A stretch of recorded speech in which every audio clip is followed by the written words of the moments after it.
Evening time మనం ఏదో ఒక స్నాక్ ఐటెం తింటూ ఉంటాం కదా, దానికోసం అయితే నేను ఈరోజు ఒక మంచి రెసిపీతో మీ ముందుకు వచ్చేసాను. సో బిస్కెట్స్ అండి, హోమ్ మేడ్ బిస్కెట్స్ ఇంట్లో ఎలా ప్రిపేర్ చేసుకోవాలో చూసేద్దాం. దీనికోసం ఒక కప్పు షుగర్, ఒక కప్పు పాలు వేసుకొని ఇలా వీడియోలో చూపించిన విధంగా ఒక పొంగు వచ్చేదాకా పొంగించుకోవాలి. తర్వాత ఒక ప్లేట్, వెడల్పుటి ప్లేట్ తీసుకొని అందులోకి మనం షుగర్లు, పాలు అంతా మిక్స్ చేసుకున్నాం కదా, దాన్ని అయితే వేసుకొని ఒక స్పూన్ నెయ్యి వేసుకొని ఇందులోకి బాగా కలుపుకోవాలి. తర్వాత చిటికెడు అంటే చిటికెడు సాల్ట్ వేసుకోవాలి.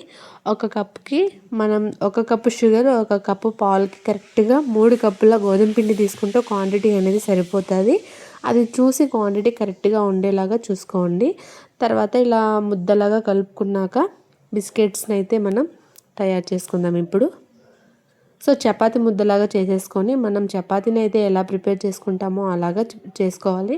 దానికన్నా ముందు స్టవ్ ఆన్ చేసి ప్యాన్ పెట్టేసి ఆయిల్ వేసేసామనుకో, మనం ప్రిపేర్ చేసే లోపల ఆయిల్ అయితే హీట్ అయిపోతుంది. ఇలా పొడిపిండి చల్లుకుంటూ ఇలా ఒక ముద్దను తీసుకొని చపాతీ తిక్కే దాంతో మనం చపాతీలాగా చేసుకోవాలి. ఇలా చేసుకున్న తర్వాత ఎడ్జెస్ అంతా ఈక్వల్గా ఉండేలాగా నీట్గా సమానంగా కట్ చేసుకోవాలి.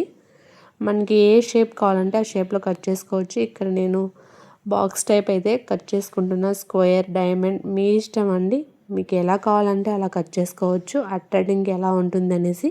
సో నేనైతే ఇలా చిన్నవి అయితే చేశాను అండ్ ఫస్ట్ టైం చేస్తున్నాను. ఇక్కడ వీడియోలో చూపించిన విధంగా ఇలా మందంగా అయితే ఉండాలి. అది ఎలా ఉండాలనేది కంపల్సరీ మీరు క్వాంటిటీ చూసుకోవాలి. ఈలోపు ఆయిల్ అయితే హీట్ అయిపోయింది. ఒక్కొక్కటిగా బిస్కెట్స్ అయితే అందులోకి వేసేసుకున్న తర్వాత ఒక స్పూన్ తీసుకొని స్లోగా అటు ఇటు టర్న్ చేసుకోవాలి గోల్డెన్ కలర్ వచ్చేదాకా. సో ఫైనల్లీ ఇంకా గోల్డెన్ కలర్ వచ్చేసి బిస్కెట్స్ అయితే రెడీ అయిపోయినాయి. సో ఎమ్మీ బిస్కెట్స్ అండి, చాలా టేస్ట్గా ఉంది. వీడియోకి ఒక చిన్న లైక్